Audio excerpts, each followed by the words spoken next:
नमस्कार दोस्तों, मैं संजय डाबरा आप सभी विद्यार्थियों का हार्दिक स्वागत करता हूं डाबरा क्लासेज के इस ऑनलाइन प्लेटफॉर्म पर। देखिए विद्यार्थियों, आज एक हम नए चैप्टर की शुरुआत कर रहे हैं और एक इतना इम्पोर्टेंट चैप्टर कि पिछली रेलवे के अंदर ये मान के चलो कि इतना ज़्यादा दबदबा रहा था इस चैप्टर का कि पूरे विद्यार्थी चकित रह गए कि इतने क्वेश्चन इस चैप्टर से कैसे आ सकते हैं। जिन विद्यार्थियों ने पिछली रेलवे की एग्जाम दिए उनको पता होगा कि आवर्त सारणी से कितने क्वेश्चन पिछली साल आए थे। आवर्त सारणी बोले तो पीरियोडिक टेबल, और आवर्त सारणी को आज हम स्टार्ट करने जा रहे हैं बिल्कुल बहुत अच्छे से। मैं कहता हूं कि जितनी मेहनत हो सकती है उससे भी कहीं गुना ज्यादा मेहनत करनी है आवर्त सारणी पर। एक ही वीडियो को 2 बार देखे, 3 बार देखे। कल की वीडियो में मैंने कहा था कि आवर्त सारणी आपके कमरे में लगी होनी चाहिए। एक 20 रुपए की आवर्त सारणी, मैं तो कहूं कि छत पे भी लगी होनी चाहिए कि सो तो भी आवर्त सारणी दिखे, जगह तो भी आवर्त सारणी दिखनी चाहिए। तो बिल्कुल एक सिस्टमेटिक ढंग से आने वाले पूरे एक वीक 7 दिन तक मैं आवर्त सारणी पढ़ाऊंगा और आवर्त सारणी के साथ साथ केमिस्ट्री का लगभग 60% हिस्सा कंप्लीट हो जाएगा। चलिए सबसे पहले हेडिंग पे लगाइए आवर्त सारणी। आवर्त सारणी बोले तो पीरियोडिक टेबल। आवर्त सारणी इंग्लिश में बोलते हैं इसको पीरियोडिक टेबल।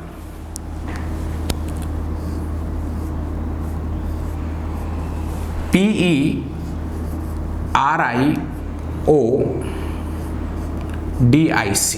पेरियोडिक, TABLE ये हो गई आपकी पेरियोडिक टेबल। सबसे पहले बड़े ध्यान से चीजों को सुनते चलना है। सर आवर्त सारणी की जरूरत क्यों पड़ी? आवर्त सारणी की जरूरत क्यों पड़ी?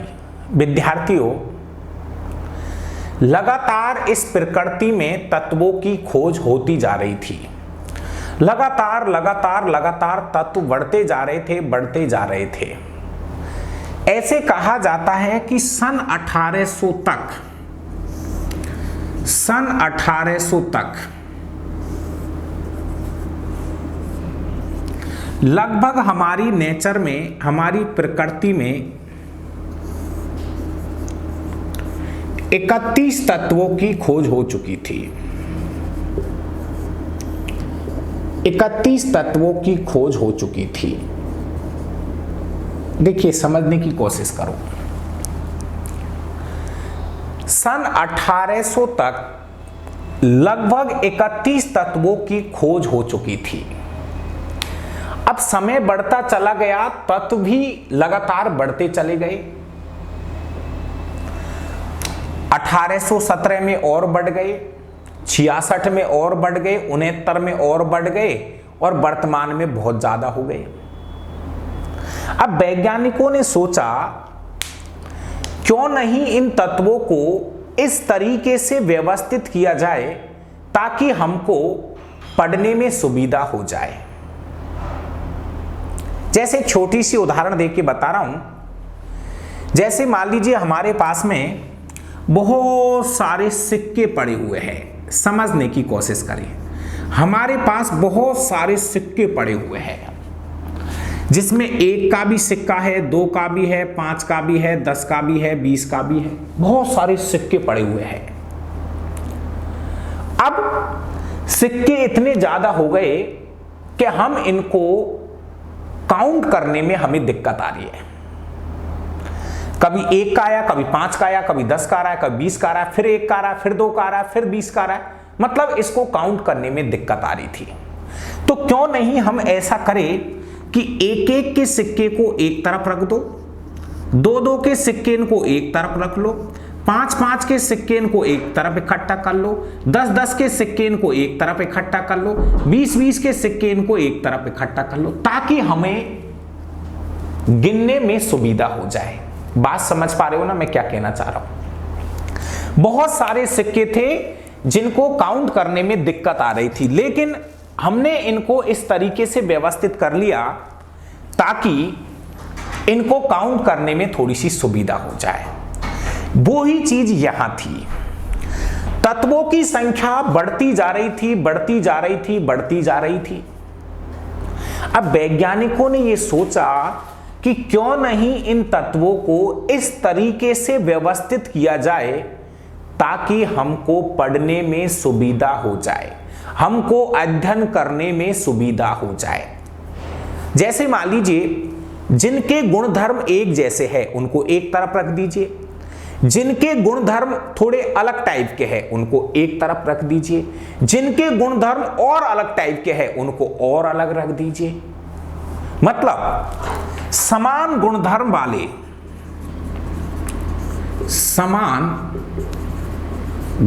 वाले तत्वों को एक तरफ रख दिया। फिर मान लीजिए दूसरे तत्व ऐसे हैं उनके गुणधर्म थोड़े अलग है तो इनको और अलग रख दिया। मान लो कुछ तत्व ऐसे उनके गुणधर्म और अलग है, इनको और अलग रख दिया। अब समझो इस कहानी को। अब शुरू करते हैं हम टॉपिक। प्यारे विद्यार्थियों, सन 1800 तक प्रकृति में लगभग 31 तत्वों की खोज हो चुकी थी। तो वैज्ञानिकों के दिमाग में एक बात आई कि क्यों नहीं इन तत्वों को इस तरह से व्यवस्थित किया जाए ताकि इनका अध्ययन करने में सुविधा हो जाए। तो ऐसा प्रयास करने वाला पहला वैज्ञानिक था डॉवे राइनर। चलिए, आवर्त सारणी बनाने का पहला प्रयास डॉवे राइनर के द्वारा किया गया। अब अच्छे से समझना। अब मैं लाइन लगा दूंगा उन प्रश्नों की जो एग्जामों में पूछे जाते हैं या पूछे गए हैं। देखिए समझना बात। आवर्त सारणी बनाने का पहला प्रयास डॉवे राइनर का था। आवर्त सारणी बनाने का पहला प्रयास डॉवे राइनर ने किया था सन 1817 में।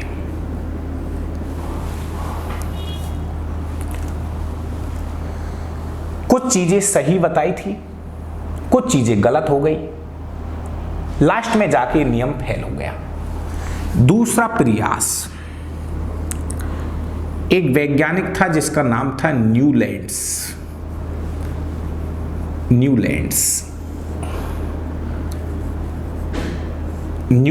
का अष्टक नियम। न्यूलैंड्स का अष्टक नियम। दूसरा वैज्ञानिक ये था सन 1866 में आवर्त सारणी बनाने का इसने भी किया था प्रयास। एक अभी से मैं एक सार बता रहा हूं, फिर शुरू करूंगा एक एक को। डॉवे राइनर से ही शुरू करूंगा, लेकिन मैं इस पूरी आवर्त सारणी का सार बता रहा हूं आपको। दूसरा प्रयास किया था न्यूलैंड्स ने। कुछ हद तक सही था, कुछ कमियां रह गई। चलो, तीसरा प्रयास कर रहा है मेंडलीफ। कुछ प्रयास मेंडलीफ के द्वारा किया गया। मेंडलीफ की आवर्त सारणी।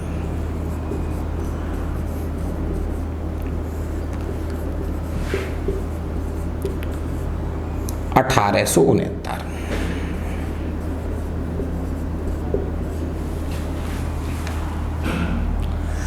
मेंडलीफ ने कुछ हद तक आवर्त सारणी को व्यवस्थित कर दिया था, लेकिन कुछ कमियां यहां पर भी रह गई और लास्ट में इन सभी कमियों को सुधारने का काम किया था हेनरी मोजले ने। हेनरी मोजले की आवर्त सारणी। हेनरी मोजले की आवर्त सारणी। हेनरी मोजले की आवर्त सारणी 1913 में। और आगे ये चीजें बढ़ती चली गई। ये 4 वैज्ञानिकों के नाम थे जो पूरी रेलवे की एग्जाम में घूमते रहे थे, इधर से उधर, इधर से, हर पेपर के अंदर इन चारों का नाम था। वापस से एक एक करके सुनते चलिए। आवर्त सारणी बनाने का पहला प्रयास किया था डॉवे राइनर ने। पता है, एक चीज लिख रहा हूं, इसको समझना। इसने जो आवर्त सारणी बनाई थी उसका आधार था द्रव्यमान संख्या। द्रव्यमान संख्या के आधार पर तत्वों को व्यवस्थित किया। द्रव्यमान संख्या के आधार पर तत्वों को व्यवस्थित किया था इसने। द्रव्यमान संख्या समझ रहे हो ना? हीलियम, परमाणु क्रमांक 2, द्रव्यमान संख्या 4। तो ध्यान से समझना, इसने टारगेट किया किसको? द्रव्यमान संख्या को। द्रव्यमान संख्या के आधार पर तत्वों को व्यवस्थित करने की कोशिश की थी डॉवे राइनर ने, लेकिन ज्यादा सफल नहीं हुआ। फिर न्यूलैंड्स ने ट्राई किया। पता है, न्यूलैंड्स ने भी आधार बनाया द्रव्यमान संख्या को। इसने भी आधार बनाया द्रव्यमान संख्या को। द्रव्यमान संख्या के आधार पर तत्वों को व्यवस्थित इसने कर दिया। जो आधार इसने बनाया वही आधार इसने बनाया। द्रव्यमान संख्या के बढ़ते हुए क्रम में तत्वों को व्यवस्थित किया इसने भी, लेकिन कुछ हद तक चलता रहा। आगे इसका ये वाला नियम भी फेल हो गया। फिर आया मेंडलीफ। मेंडलीफ ने भी वो ही गलती की थी जो गलती ऊपर वाले भाई करते आ रहे थे। इसने भी आधार बनाया द्रव्यमान संख्या को। इसने भी आधार बनाया द्रव्यमान संख्या को। द्रव्यमान संख्या के बढ़ते हुए क्रम में तत्वों को व्यवस्थित किया इसने भी। मतलब जिसकी द्रव्यमान संख्या कम थी उसको पहले, जिसकी द्रव्यमान संख्या ज्यादा थी उसको बाद में रखते चला गया। अब सुनो, तीनों ने आधार किसका बनाया था? द्रव्यमान संख्या के। क्वेश्चन आ रखा है, फिर कह रहा हूं आपको, द्रव्यमान संख्या के आधार पर तत्वों को व्यवस्थित किया था डॉवे राइनर ने। द्रव्यमान संख्या के आधार पर ही तत्वों को व्यवस्थित किया था न्यूलैंड्स ने। द्रव्यमान संख्या के आधार पर ही व्यवस्थित किया था मेंडलीफ ने। तीनों ने सेम गलती दोहराई। अब आया थोड़ा सा इंटेलिजेंट पर्सन, हेनरी मोजले। हेनरी मोजले ने सोचा कि यार जब ये सब लोग द्रव्यमान संख्या के पीछा कर रहे हैं और आवर्त सारणी में लगातार गलतियां पकड़ी जा रही है, तो क्यों नहीं मैं इस आवर्त सारणी में कुछ परिवर्तन करूं। तो प्यारे विद्यार्थियों, हेनरी मोजले ने किस चीज को आधार बनाया? तो हेनरी मोजले ने आधार बनाया परमाणु क्रमांक के आधार पर। इसने क्या किया? नंबर दे दिया, हाइड्रोजन को 1, हीलियम को 2, लिथियम को 3। परमाणु क्रमांक के आधार पर, परमाणु क्रमांक के आधार पर तत्वों को व्यवस्थित किया। अब बात समझ में आई। पता रेलवे में क्या क्वेश्चन आया था? निम्न में से कौन भिन्न था या कौन भिन्न है? तो पता भिन्न कौन होगा? चारों नाम थे, डॉवे राइनर, न्यूलैंड्स, मेंडलीफ, हेनरी मोजले। निम्न में से कौन सा भिन्न है? तो पता है कौन भिन्न होगा? हेनरी मोजले। क्यों? क्योंकि देखो, इसका भी आधार था द्रव्यमान संख्या, इसका भी आधार था द्रव्यमान संख्या, इसका भी आधार था द्रव्यमान संख्या, इसका आधार था परमाणु क्रमांक।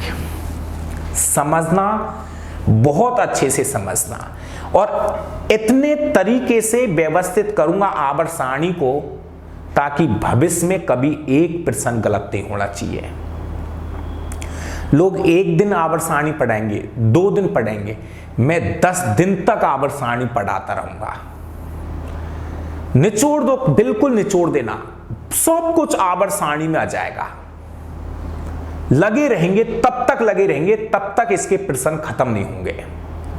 तो देखो, क्लियर हो रहा है ना? शुरू करूंगा यहीं से, लेकिन मैं अभी ये बोल रहा हूं कि चीजों को समझो क्या हो रहा है इस आवर्त सारणी में। तो निम्न में से कौन भिन्न है? भिन्न है हेनरी मोजले। क्यों? क्योंकि इसने तत्वों को परमाणु क्रमांक के आधार पर व्यवस्थित किया। आपको सुबह मैंने एक मैसेज भेजा था कि अपनी कॉपी के अंदर आवर्त सारणी बना के रखना, देख के बना लो, फिर मैं बनवाऊंगा, फिर बनाना, फिर देख के बनाओ, कोशिश करो इसके ऊपर पूरी। अब सुनो अगला क्वेश्चन। आपसे पता है क्या पूछता चलेगा? डॉवे-राइनर का आधार क्या था? तत्वों को व्यवस्थित करने का आधार सबका पूछा अलग अलग। डॉवे-राइनर का आधार है द्रव्यमान संख्या, न्यूलैंड्स का भी आधार था द्रव्यमान संख्या, मेंडलीव का भी आधार था द्रव्यमान संख्या। हेनरी मोजले ने तत्वों को किस आधार पर व्यवस्थित किया था? तो बोलना परमाणु क्रमांक के आधार पर व्यवस्थित किया था। क्लियर हो गया? एक चीज और, मेंडलीव जो है इसको बोलते हैं आवर्त सारणी का जनक। मेंडलीव को आवर्त सारणी का जनक कहा जाता है, फादर ऑफ पेरियोडिक टेबल। शब्द को पकड़ना, मेंडलीव को आवर्त सारणी का जनक कहा जाता है, जबकि हेनरी मोजले को आधुनिक आवर्त सारणी का जनक कहा जाता है। आधुनिक आवर्त सारणी का जनक कहा जाता है। आधुनिक आवर्त सारणी का जनक कहा जाता है इसे। मेंडलीव तो हो गया आवर्त सारणी का जनक, और हेनरी मोजले को बोलते हैं, देखो शब्दों में अंतर है मेरे भाइयों, आवर्त सारणी का जनक, आधुनिक आवर्त सारणी का जनक। आधुनिक आवर्त सारणी का जनक है हेनरी मोजले। एक चीज और मैं यहीं पे आपको कर देता हूं। पता है प्यारे विद्यार्थियों, न्यूलैंड्स के पास में जब न्यूलैंड्स आवर्त सारणी बना रहा था तो इसके पास कुल 56 तत्व थे। 56 तत्व थे। मेंडलीव जब आवर्त सारणी बना रहा था तो इसके पास में टोटल 63 तत्व थे, और हेनरी मोजले की आवर्त सारणी में वर्तमान में 118 तत्व है। न्यूलैंड्स जब आवर्त सारणी बना रहा था तो इसके पास में कुल 56 तत्व थे।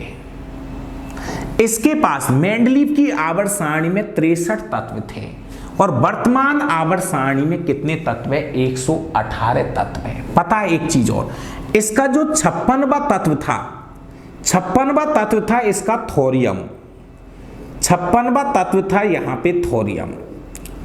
न्यूलैंड्स की जो आवर्त सारणी थी इसका 56वां तत्व था थोरियम। मेंडलीव की आवर्त सारणी का 63वां तत्व था थोरियम। मेंडलीव जो आवर्त सारणी बना रहा था उसका 63वां तत्व था थोरियम, और इसका 118वां तत्व है ओगेनेसोन। ओगेनेसोन। पास कितने तत्व थे, एक बार इन चीजों को थोड़ा सा क्लियर कर लेना, ताकि बिल्कुल इसका 56 तत्व थे, एक भाई के पास में 63 तत्व थे, और एक जो लास्ट में जो आवर्त सारणी बना रहा है उसके पास में तत्वों की संख्या थी 118 एलिमेंट्स है। चलिए अब आगे कहानी शुरू करते हैं पेरियोडिक टेबल की। क्वेश्चन कैसे पूछा था कि न्यूलैंड्स की जो आवर्त सारणी थी उसमें कुल कितने तत्व थे? 56। मेंडलीव की आवर्त सारणी में कुल कितने तत्व थे? 63, और वर्तमान आवर्त सारणी में कुल कितने तत्व है? 118। इसका 56वां तत्व थोरियम था, इसका 63वां तत्व थोरियम था, और इसका 118वां तत्व है ओगेनेसोन। शुरू करता हूं विद्यार्थियों डॉवे-राइनर से। ये मैंने आपको क्या बता दिया? मैंने बताया है आवर्त सारणी का सार बताया है, किस तरह से आवर्त सारणी व्यवस्थित हुई और कहां तक चलती चली गई। तो मैं शुरू कर रहा हूं सबसे पहले डॉवे राइनर का आवर्त सारणी बनाने का तरीका क्या था। तो स्टार्ट करते हैं। सबसे पहले आवर्त सारणी बनाने का पहला प्रयास डॉवे राइनर का।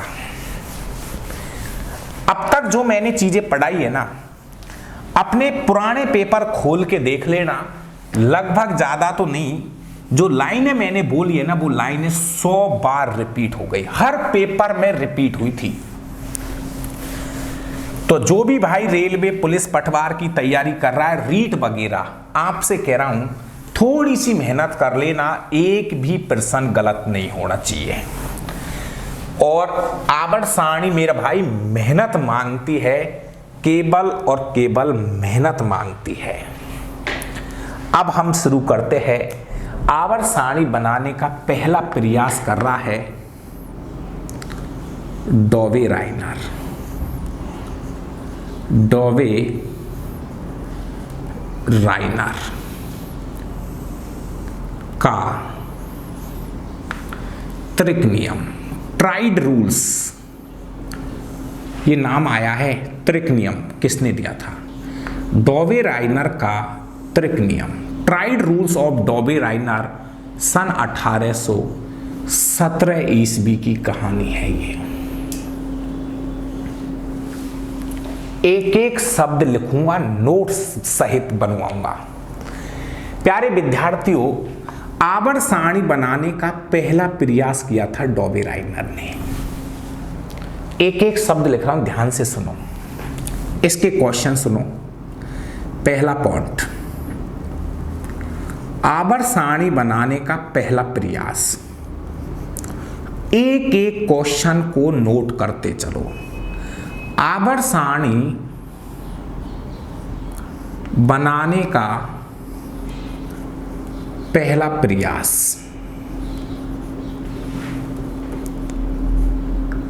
किसने किया था? डॉवे राइनर ने। ठीक है, डॉवे राइनर ने कौन सा नियम दिया था? त्रिक नियम। त्रिक नियम दिया था इसने, ट्राइड रूल्स ऑफ डॉवे राइनर, त्रिक नियम दिया था इसने। क्या है नियम बता रहा हूं, लेकिन आपसे इतना सा पूछेगा कि ट्राइड, ट्राइड बोले तो 3, ट्राइड रूल्स किसने दिया था, त्रिक नियम किसने दिया था? आप बोलना सर डॉवे राइनर ने दिया था ट्राइड रूल्स। ठीक है, अब एक और चीज, क्या है ये नियम अभी बता रहा हूं। डॉवे राइनर की आवर्त सारणी का आधार क्या था? तो बोलना मैंने बता चुका हूं, इन्होंने द्रव्यमान संख्या के आधार पर, इन्होंने द्रव्यमान संख्या के आधार पर, द्रव्यमान संख्या के आधार पर तत्वों को व्यवस्थित किया है। तत्वों को व्यवस्थित किया था, व्यवस्थित किया था। प्यारे विद्यार्थियों, पहले ही बता चुका हूं मैं सार इस कहानी का। डॉवे राइनर ने क्या किया? द्रव्यमान संख्या के आधार पर तत्वों को व्यवस्थित किया था। किसके आधार पर? द्रव्यमान संख्या के आधार पर तत्वों को व्यवस्थित करने वाला वैज्ञानिक था डॉवे राइनर। अब हम वापस आते हैं इसके ट्राइड रूल्स पर। त्रिक नियम क्या था? ये इसका काम का ट्राइड रूल्स ऑफ डॉवे राइनर। त्रिक नियम क्या था? विद्यार्थियों, इन्होंने क्या किया सुनना, तीन तीन तत्वों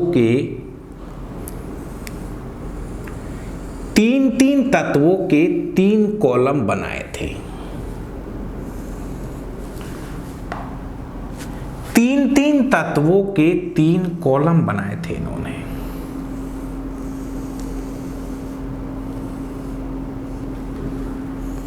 इन्होंने किस तरीके से तत्वों को व्यवस्थित करने की कोशिश की थी वो मैं बताता चाह रहा हूं आपको।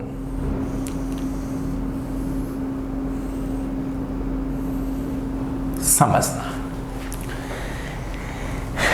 त्रिक नियम का क्या मतलब था? त्रिक नियम का मतलब था कि जो डॉवे राइनर भाई साहब था ना, इन्होंने क्या किया, तीन तत्वों के, बस इतनी सी थी इसकी दम, तीन तत्वों को तीन खानों में व्यवस्थित कर दिया।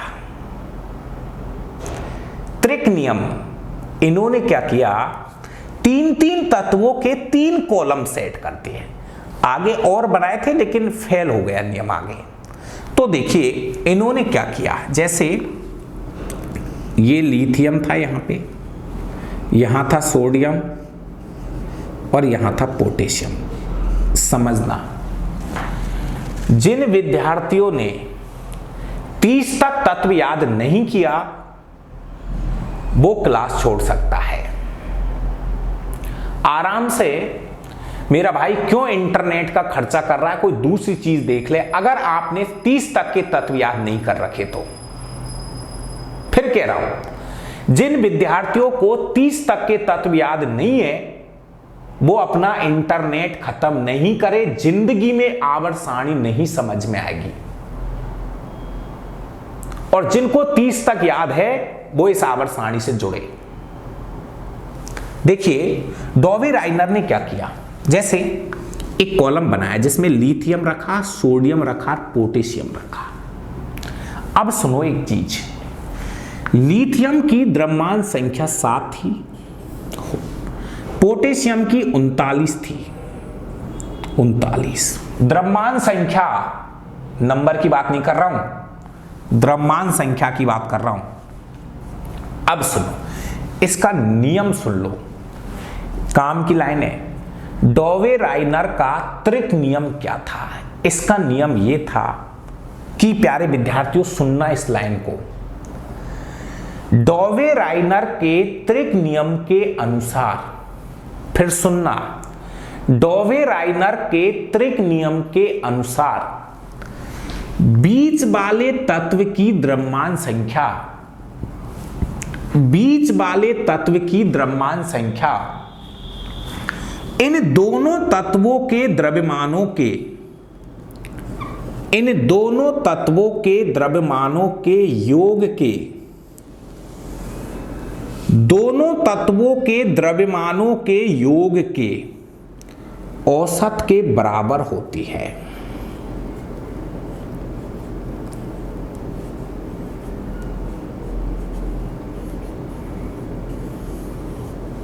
समझ ले दोबारा, त्रिक नियम क्या था?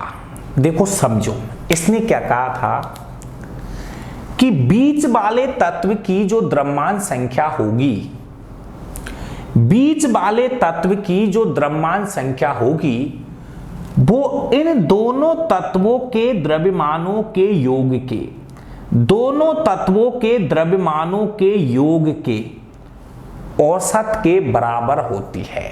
द्रव्यमानों का योग करो, जैसे 7 और 39 का योग करो, देसी भाषा में समझा रहा हूं। 7 और 39 का योग किया तो कितना आया? 46। औसत का मतलब है कि इसमें जैसे 2 संख्या है तो 2 का भाग दे दिया, तो 46/2 कितना आ रहा है? 23। तो बीच वाले तत्व की जो द्रव्यमान संख्या होती है, बीच वाले तत्व की जो द्रव्यमान संख्या होगी इन दोनों तत्वों के द्रव्यमानों के योग के, दोनों तत्वों के द्रव्यमानों के योग के औसत के बराबर होती है। जैसे इसने बीच वाले तत्व की द्रव्यमान संख्या निकाली, सेट किया था मामला। तो एक बार मैं इसका देखो, त्रिक नियम क्या था? त्रिक नियम यही था, इन्होंने 3 तत्वों के 3 सेट बनाए, 3 तत्वों के 3 सेट बनाए इन्होंने। ये था इसका ट्राइडोड्स। आगे ये कैल्शियम था, ये स्ट्रोंशियम था और ये था आपका बेरियम। कैल्शियम की द्रव्यमान संख्या 40 होती है, आपको पता है। स्ट्रोंशियम की द्रव्यमान संख्या 88 होती है। तो बीच वाले की कैसे निकाली? अब समझना, देखिए मैं ये कहना चाहता हूं मेरे भाई और बहनों कि इसका ट्राइड रूल्स वापस सुनो। देखो डॉवे-राइनर ने क्या कहा था। पहली चीज, डॉवे-राइनर का कौन सा नियम? त्रिक नियम। डॉवे-राइनर का कौन सा नियम? त्रिक नियम। Triad rules of Dobereiner. इन्होंने तीन तीन तत्वों के 3 कॉलम बनाए, तीन तीन तत्वों के 3 कॉलम बनाए, और नियम क्या बोला? नियम ये बोला कि बीच वाले तत्व की द्रव्यमान संख्या, बीच वाले तत्व की द्रव्यमान संख्या इन दोनों तत्वों के द्रव्यमानों के, दोनों तत्वों के द्रव्यमानों के, दोनों तत्वों के द्रव्यमानों के योग के औसत के बराबर होती है। योग के औसत के बराबर होती है। 7 और 39 का योग 46, औसत मतलब 2 का भाग दे दिया, तो बीच वाले तत्व की द्रव्यमान संख्या कितनी आ गई? 23। सोडियम की द्रव्यमान संख्या 23 होती है। तो ये इसका नियम बहुत लंबा नहीं चला, इसका नियम बहुत लंबा नहीं चला, लेकिन जो कोशिश इसने की थी वो चीजें मैं आप तक पहुंचाने की कोशिश कर रहा हूं। इसका ऐसे ही इसमें किया था इन्होंने। बीच वाले तत्व की द्रव्यमान संख्या दोनों का योग करो, 40 और 88 का, 40 और 88 का योग करो, 40 और 88 का योग करो और इसका औसत निकाल दो। कितना हो रहा है? 128 बटे 2। सही है क्या? 8 4 12, 128 बटे 2 का भाग दे दो भैया। कितना आ रहा है? लगभग 60 64। लगभग कितना आ रहा है? द्रव्यमान संख्या 64 आ रही है। तो स्ट्रोंशियम, स्ट्रोंशियम की बात कर रहा हूं। स्ट्रोंशियम ये लगभग में आएगा मेरे भाइयों। ये जो आ रहा है बीच, जब तो ये आगे फेल होगा। ये सब किस में आ रहा है? लगभग में आ रहा है। कैल्शियम की द्रव्यमान संख्या 40 है। बेरियम की, प्यारे विद्यार्थी थोड़ी सी गलती होती है, बेरियम की 137 है द्रव्यमान संख्या, 137 है। थोड़ी गलती हो रही है, सुधारो इसको। 137 है। औसत सही आ जाएगा लगभग। देखो वापस से सुनो, 40 प्लस 137 बटे 2 कितना हो जाएगा? 40 और 137, 177 बटे 2, 177 बटे 2, 8 लगभग 88। बिल्कुल सही है। तो स्ट्रोंशियम की जो द्रव्यमान संख्या आएगी वो आती है लगभग 88। सही है। देखिए वापस सुनो, नियम क्या था इसका? बीच वाले तत्व की द्रव्यमान संख्या, बीच वाले तत्व की द्रव्यमान संख्या इन दोनों के योग के, दोनों के योग के औसत के बराबर होती है। दोनों के योग के औसत के बराबर होती है। यह नियम एक्यूरेट नहीं था, कुछ वेरिएशन था इसमें हल्का फुल्का। तीसरा कॉलम क्या था इसके पास में? क्लोरीन, क्लोरीन, ब्रोमीन, आयोडीन वाला कॉलम था।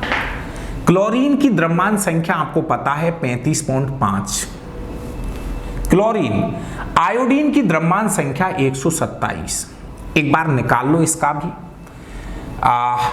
35 प्लस 127 में 2 का भाग दे देना, तो ये बीच वाले तत्व की द्रव्यमान संख्या आ जाएगी।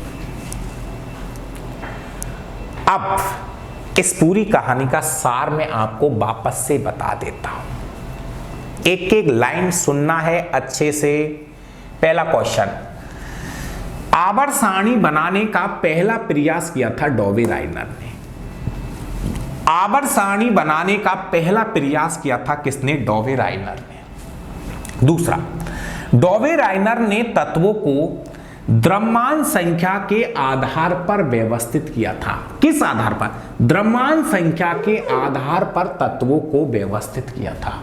ओके, राइट बात। तीसरा, डॉवे राइनर ने दिया था ट्राइड रूल्स, त्रिक नियम दिया था।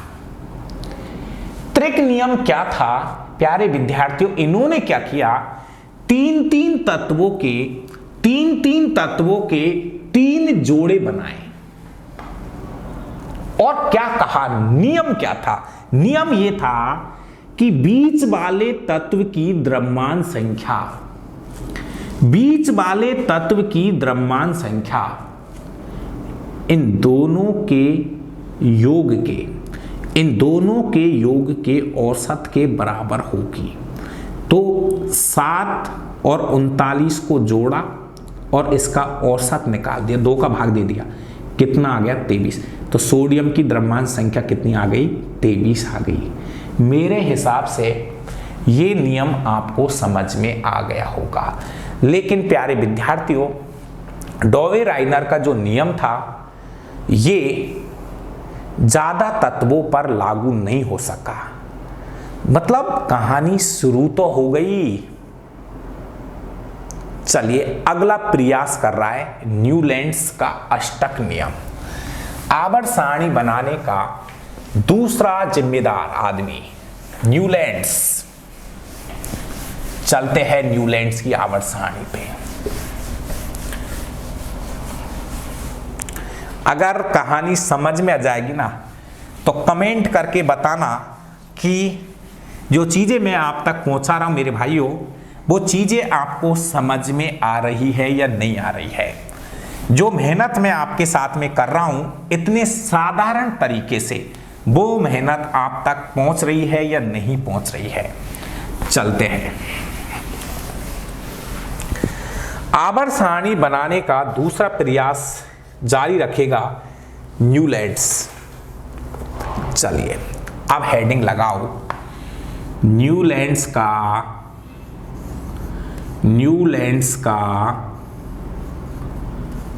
अष्टक नियम। न्यूलैंड्स का अष्टक नियम कुछ ना कुछ 8 का काम होगा यहां पे। अष्टक का मतलब होता है 8।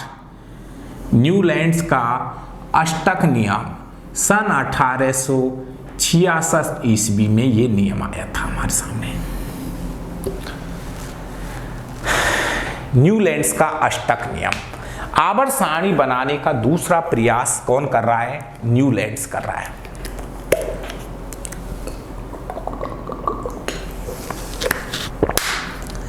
बिल्कुल आराम आराम से सीखो, जितना हो सकता है आराम आराम से सीखिए चीजों को, लेकिन चीज समझ में आनी चाहिए।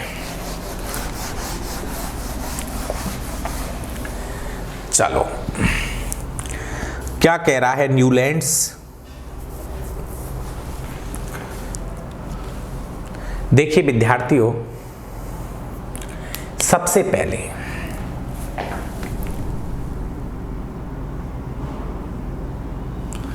न्यूलैंड्स का जो अष्टक नियम था इसका आधार क्या था? किस आधार पर तत्वों को व्यवस्थित किया था? तो इसका आधार था वो ही द्रव्यमान संख्या।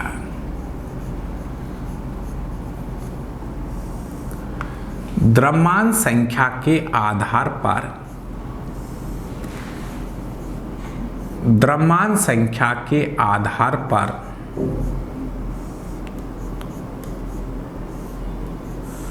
तत्वों को व्यवस्थित किया था।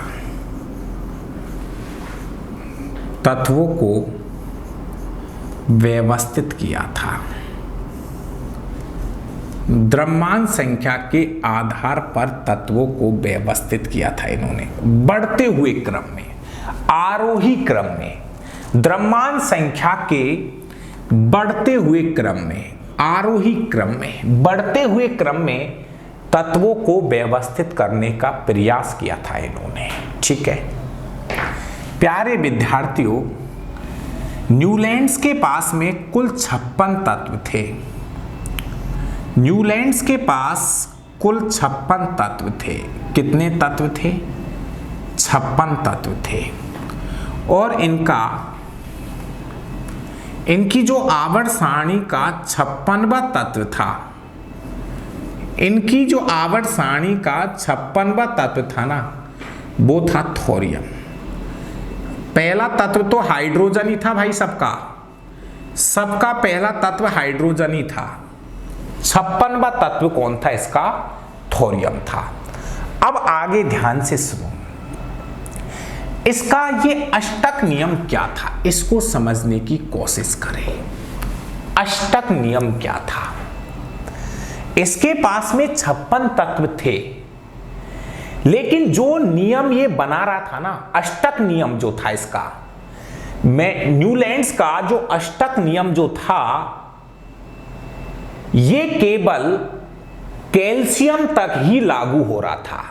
लिख देता हूं, पहले तो अष्टक नियम क्या था उसको बता रहा हूं, यहां लिख दूं। न्यूलैंड्स का जो अष्टक नियम था, क्या था अष्टक नियम बता रहा हूं, टेंशन मत करो। न्यूलैंड्स का जो अष्टक नियम था, अष्टक नियम, ये क्वेश्चन आया था रेलवे में, केवल कैल्शियम तक ही लागू हुआ था, कैल्शियम तक ही लागू हुआ था, कैल्शियम तक ही लागू हुआ था।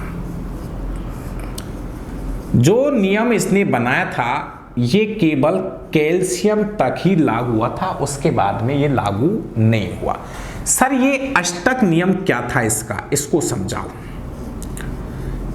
ये अष्टक नियम क्या था इसका, इसको समझा दो एक बार। और ये जो नियम था ना इसका अष्टक नियम, ये केवल कैल्शियम तक लागू हो रहा था। कहां तक लागू हो रहा था? कैल्शियम तक लागू हो रहा था। अब सुनो कैसे। इसने क्या किया, जैसे तत्वों को ऐसे व्यवस्थित किया था, देखो यहां बना दूं, हाइड्रोजन, हीलियम नहीं था, हाइड्रोजन था, हीलियम, अक्रिय गैस किसी के पास नहीं थी। ये जो अक्रिय गैस थी ना, समझने की कोशिश करो, इनका अभी यूज मत करना। अक्रिय गैस जो थी ये बहुत बाद में आई थी, तो इनको कहीं भी मत लिखना बीच में। अभी अक्रिय गैस बहुत बाद में आई थी, जैसे helium, neon, argon, krypton, xenon, radon, oganesson. प्यारे विद्यार्थियों, ये जो अक्रिय गैस थी ना, इनका उपयोग अभी मत करना। इनके पास में, किसी के पास अक्रिय गैस नहीं थी। अक्रिय गैसों की खोज बहुत बाद में हुई थी। क्लियर बात है? चलिए अब हाइड्रोजन के बाद में एक एक करके तत्वों को व्यवस्थित कर लीजिए। हाइड्रोजन के बाद में हीलियम नहीं था, lithium, beryllium, boron, carbon, nitrogen, oxygen, 1 2 3 4 5 6 7। उसके बाद में फ्लोरीन, नियोन नहीं था, sodium, magnesium, aluminium, silicon, phosphorus, sulphur, chlorine, argon नहीं था। इसके बाद में पोटेशियम और यहां था कैल्शियम। देखो कुछ नहीं था, इन्होंने एक गाना सेट किया।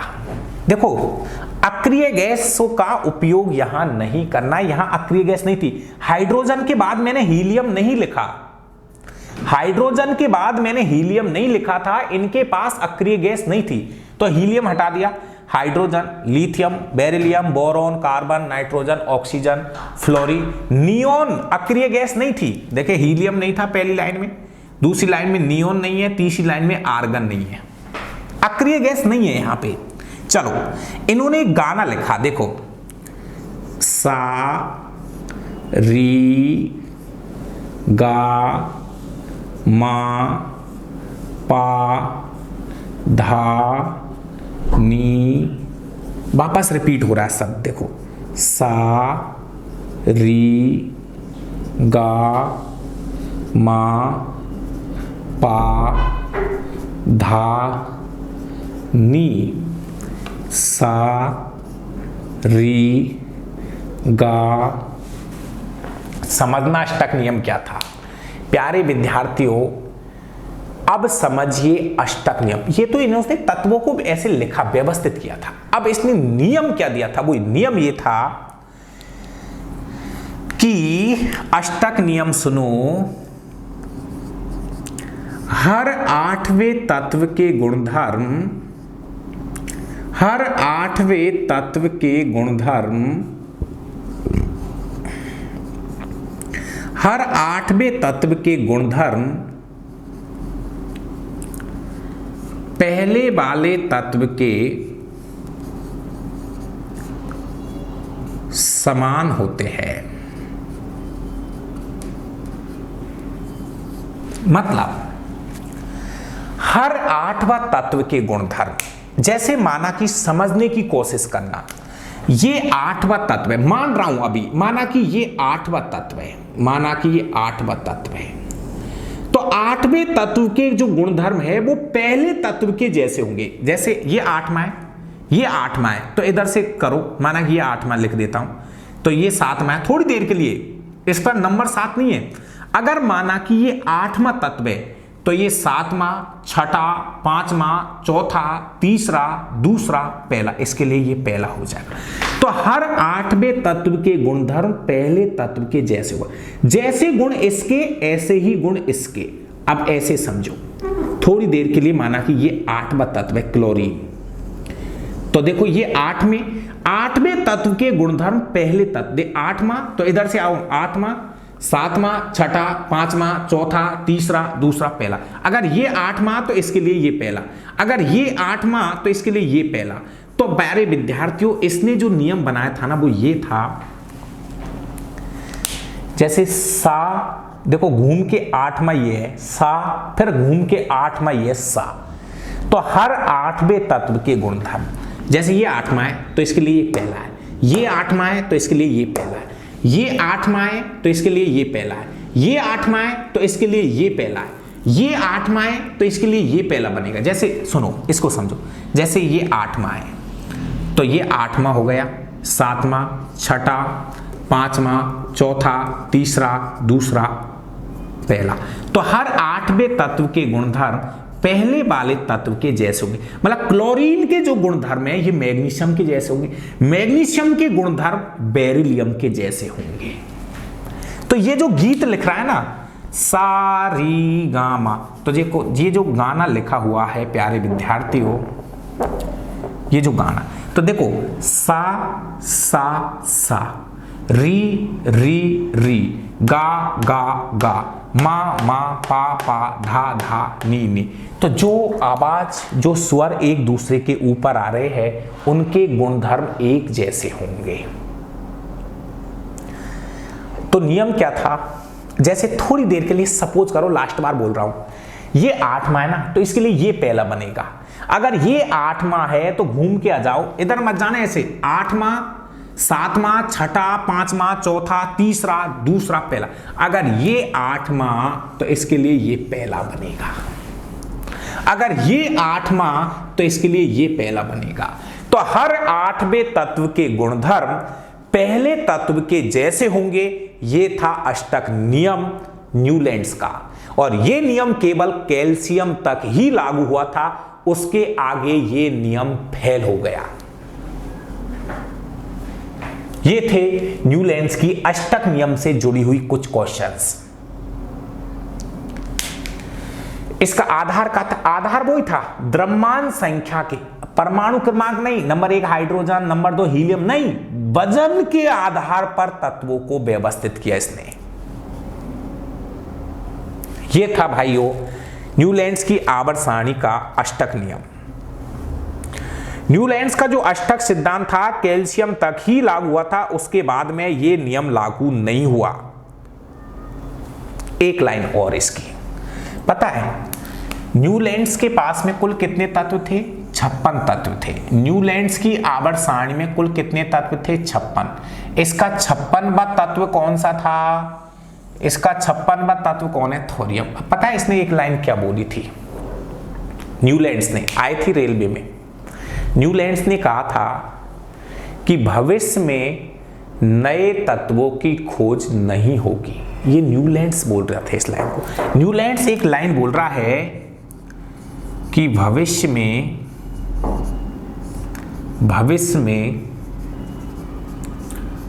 नए तत्वों की खोज नहीं होगी। साफ मना कर दिया और वैज्ञानिकों को और डरा दिया, पीछे वालों को। न्यूलैंड्स ने कहा था कि भविष्य में नए तत्वों की खोज नहीं होगी। ये लाइन बोल रहा था न्यूलैंड्स।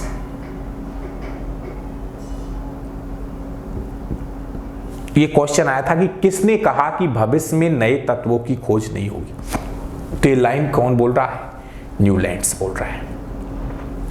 तो ये थे प्यारे विद्यार्थियों न्यूलैंड्स की आवर्त सारणी से जुड़ी हुई कुछ शब्दावलियां। अब हम आते हैं मेंडलीव की आवर्त सारणी पर। और कुछ कमियां और रह गई। जैसे विद्यार्थियों कुछ कमियां ये थी इनकी,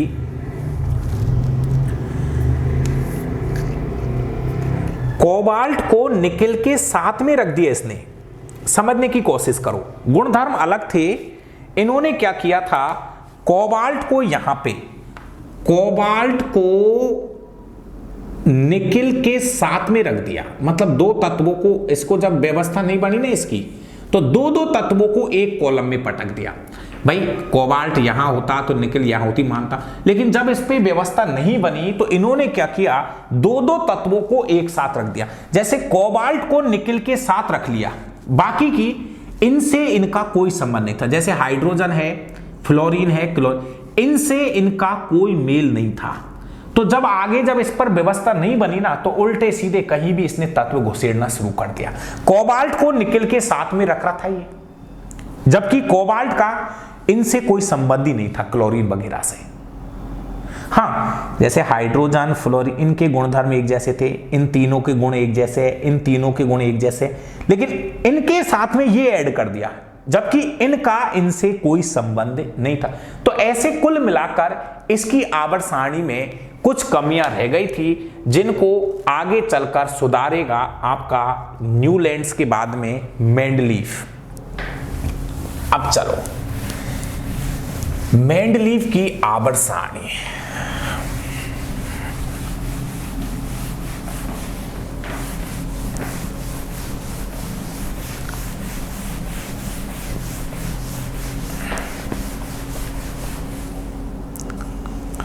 तो ये यहां तक की जो कहानी थी, ये कहानी थी दोनों वैज्ञानिकों की। अब हम जो आवर्त सारणी बनाने जा रहे हैं वो आवर्त सारणी है आपके किसकी? मेंडलीव की आवर्त सारणी। तो अगली हेडिंग पे लगा लीजिए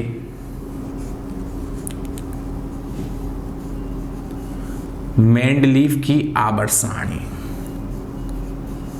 मेंडलीव की आवर्त सारणी। मेंडलीव की आवर्त सारणी। ये आवर्त सारणी सन 1869 में आई थी।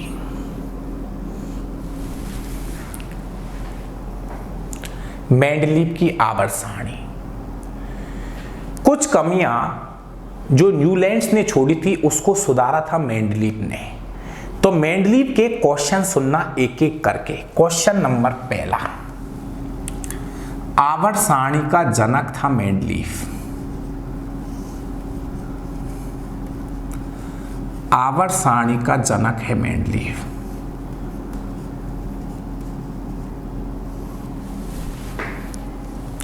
दूसरे नंबर पे मेंडलीव के पास कुल तत्व थे 63। कुल तत्व कितने थे? 63 तत्व थे। प्यारे विद्यार्थियों, इनका जो 63वां तत्व था, पहला तत्व हाइड्रोजन ही था भाई, इनका जो 63वां तत्व था वो था थोरियम। 63वां तत्व इसका क्या था? थोरियम था। ठीक है। अब इन्होंने क्या किया, आधार क्या बनाया? तो वो ही गलती, द्रव्यमान संख्या के मेंडलीव ने भी द्रव्यमान संख्या के आरोही क्रम में, आरोही का मतलब है बढ़ते हुए क्रम में, आरोही क्रम में तत्वों को व्यवस्थित किया था, तत्वों को व्यवस्थित किया था, व्यवस्थित किया था।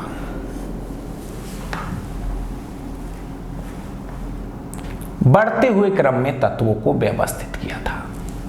प्यारे विद्यार्थियों, इसने जो आवर्त सारणी बनाई थी उसमें कुछ ऐसे कॉलम बनाए थे, ऐसे कुछ कॉलम बनाए थे, उनको समझने की कोशिश करो।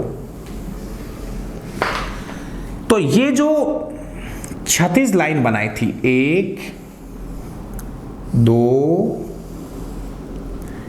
3 4 5 6 7, समझने की कोशिश करो। ये जो 36 लाइन बनाई थी,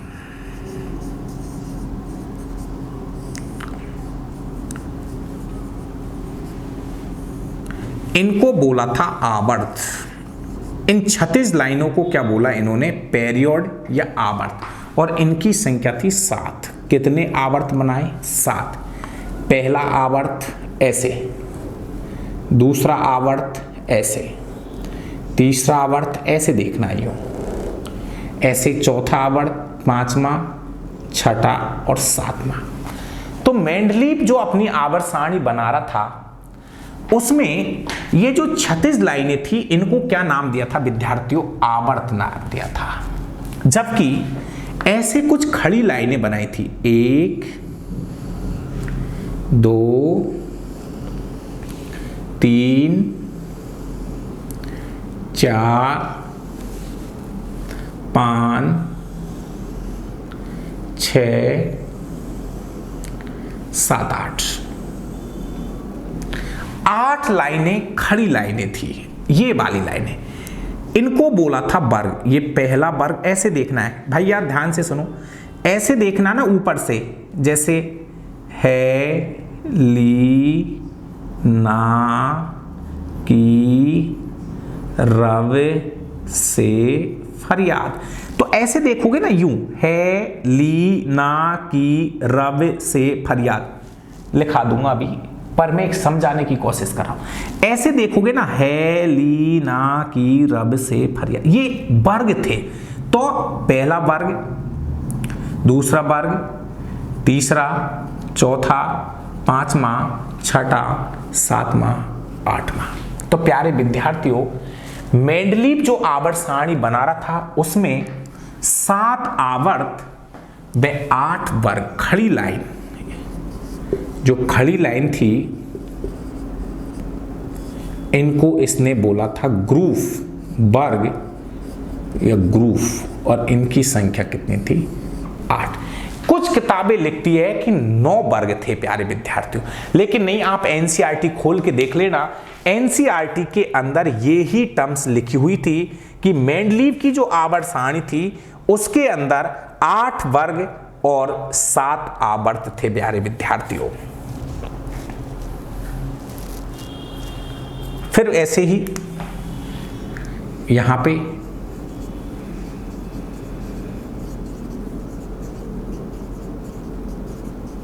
वो अभी अगले पार्ट में मैं पूरी आवर्त सारणी बनाऊंगा, तब आपको बहुत अच्छे से समझा दूंगा कहानी को। अब बात क्या थी? सब कुछ ठीक था कुछ हद तक। Lithium, beryllium, boron, carbon, nitrogen, oxygen, fluorine, hydrogen, helium था ही नहीं, lithium, beryllium, boron, carbon, nitrogen, oxygen, fluorine. उसके बाद में अक्रिय गैस नहीं थी। फ्लोरीन के बाद में एक कॉलम खाली चल रहा था इसका। तो फिर ये हो गया मैग्नीशियम। इसके बाद में क्या था? Aluminium, silicon, phosphorus, sulphur, chlorine, potassium, calcium, ऐसे चलते चलेंगे। अब सुनो काम की चीजें। मेंडलीफ ने जो आवर्त सारणी बनाई थी, मेंडलीफ ने जो आवर्त सारणी बनाई थी, उस आवर्त सारणी के अंदर आवर्त थे कितने? 7, और वर्ग थे कितने? 8 वर्ग थे। अब कमी क्या रह गई? सब कुछ ठीक था, सब कुछ बहुत अच्छा बताया था मेंडलीफ ने, तभी तो इसको बोल रहा हूं आवर्त सारणी का जनक। लेकिन आवर्त सारणी बनाते बनाते क्या कमियां छोड़ गया, ताकि मेंडलीफ की वो कमियां आगे चलकर कमियां बन गई। तो पहली कमी, मेंडलीफ की कमी क्या रह गई? सब कुछ ठीक था, पहली कमी, हाइड्रोजन को निश्चित स्थान नहीं दे पाए थे। हाइड्रोजन को निश्चित स्थान नहीं दे पाया था। आज भी हाइड्रोजन की कहानी थोड़ी अव्यवस्थित है, निश्चित स्थान नहीं दे पाया। प्यारे विद्यार्थियों, आवर्त सारणी को बने हुए काफी लंबे समय हो गया, लेकिन आज भी हाइड्रोजन सभी वैज्ञानिकों के लिए एक समस्या बना हुआ है कि हाइड्रोजन को यहां रखे नंबर 1 पर, या हाइड्रोजन को यहां रखे। आज भी बहुत सारे वैज्ञानिकों के साथ ये समस्या बनी हुई है कि हाइड्रोजन को इस वाली लाइन में रखे, क्योंकि हाइड्रोजन की मैचिंग इस लाइन से भी खाती है, हाइड्रोजन की मैचिंग इस लाइन से भी खाती है, और हाइड्रोजन की मैचिंग इस लाइन से भी खाती है। तो आज भी हाइड्रोजन वैज्ञानिकों के लिए समस्या है कि हाइड्रोजन को कहां रखूं। इसलिए सबसे बड़ी कमी कि हाइड्रोजन को निश्चित स्थान नहीं दे पाए। आज भी वैज्ञानिक हाइड्रोजन को निश्चित स्थान नहीं दे पाए हैं, और हाइड्रोजन के लिए वैज्ञानिकों ने क्या बोला है कि ये एक आवारा तत्व है। हाइड्रोजन के लिए वैज्ञानिकों ने ये बोला है कि ये एक आवारा तत्व है, तो हाइड्रोजन को निश्चित स्थान नहीं दे पाया था। कमी नंबर दूसरी, कमी नंबर दूसरी, समस्थानिकों के बारे में मैंने पढ़ा दिया आपको ये टॉपिक।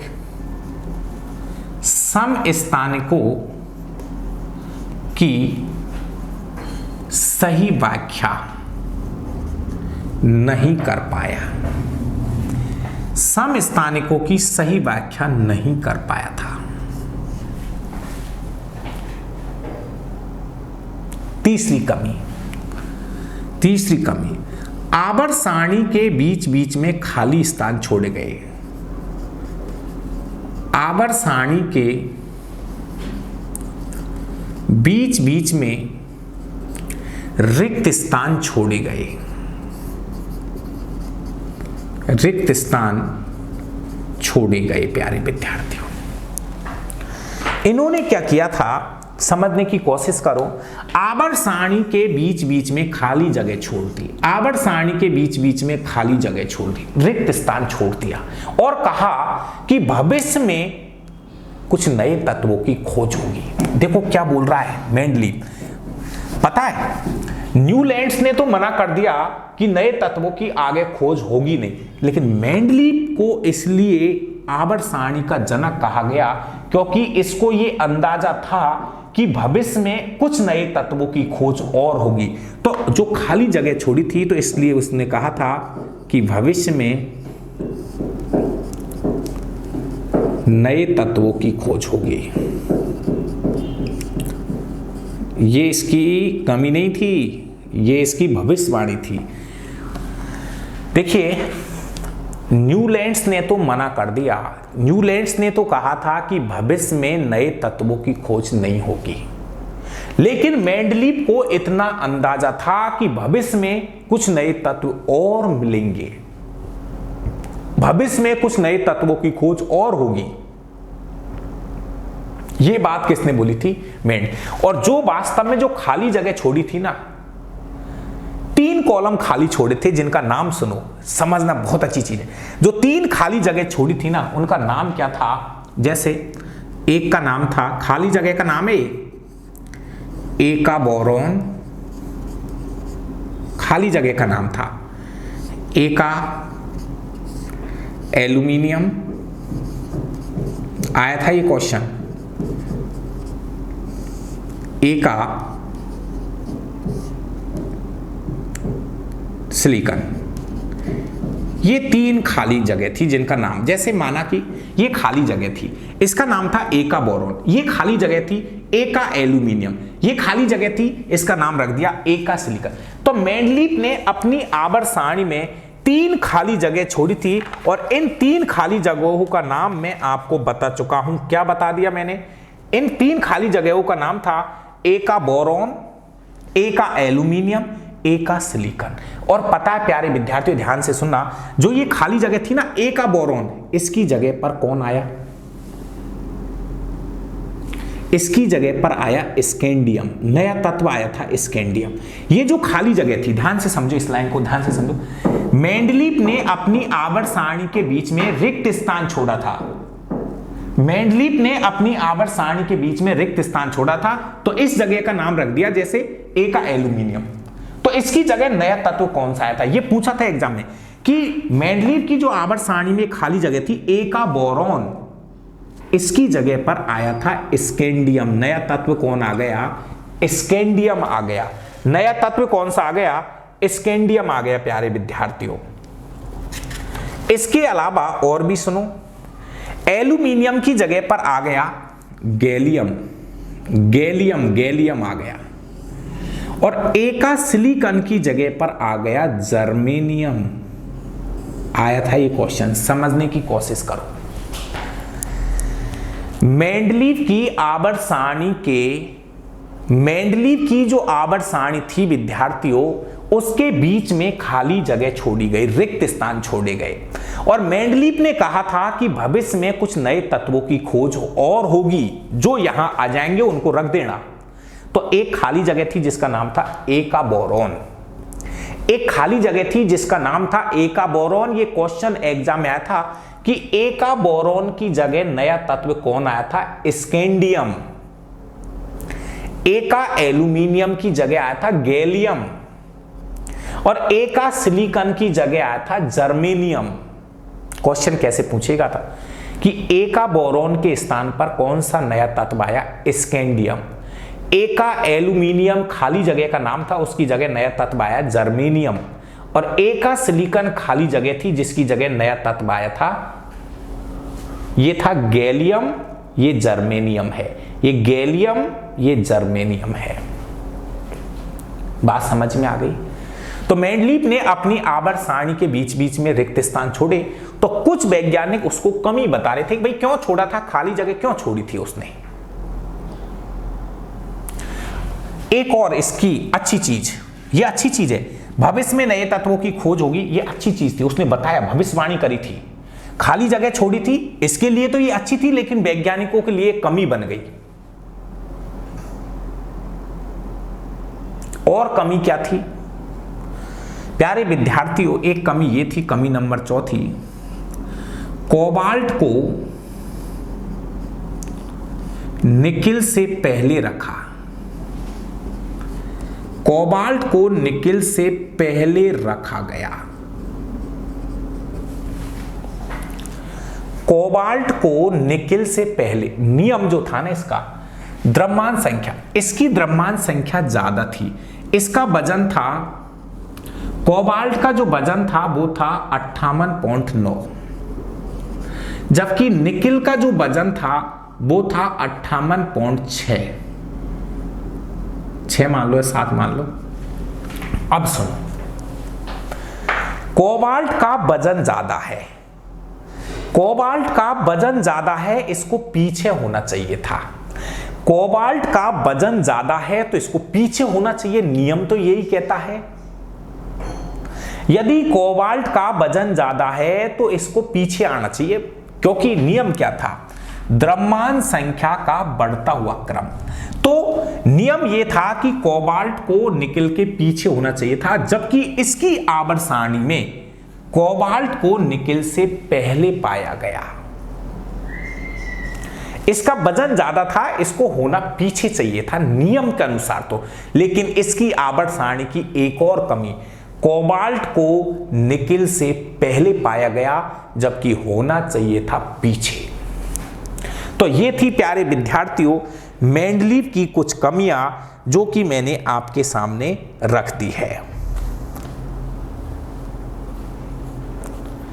तो ये जो कंसेप्ट था मेंडलीव का, मेरे हिसाब से मैंने कुछ भी नहीं छोड़ा आपको, टोटल ही जो भी चीजें थी वो मैंने एक एक करके आपको काउंट करवा दी।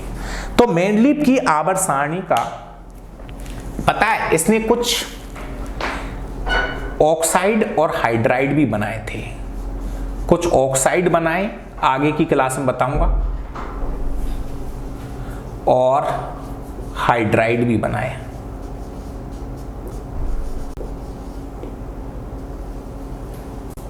तो ये दो चीजें और बनाई इन्होंने, कुछ कंपाउंड बनाए, कुछ यौगिक बनाए जिसको हाइड्रोजन और ऑक्सीजन के साथ जोड़ने की कोशिश की थी।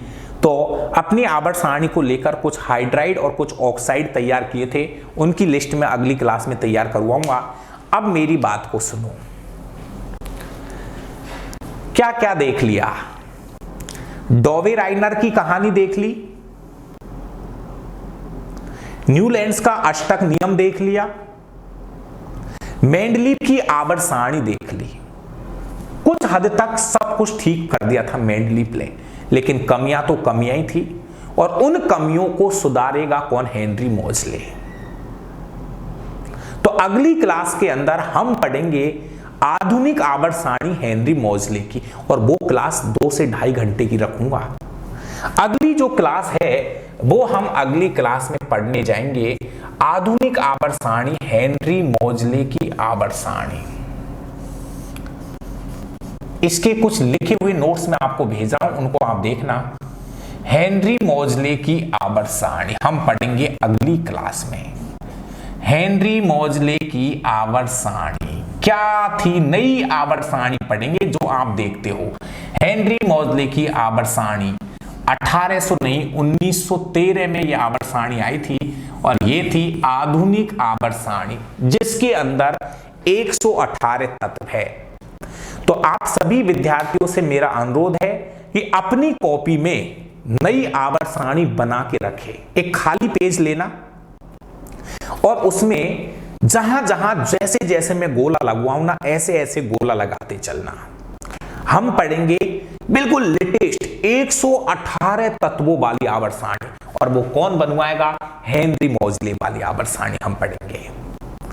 तो इन तीनों वैज्ञानिकों की कुछ कमियां रह गई, उसको सुधारेगा हेनरी मोज़ले।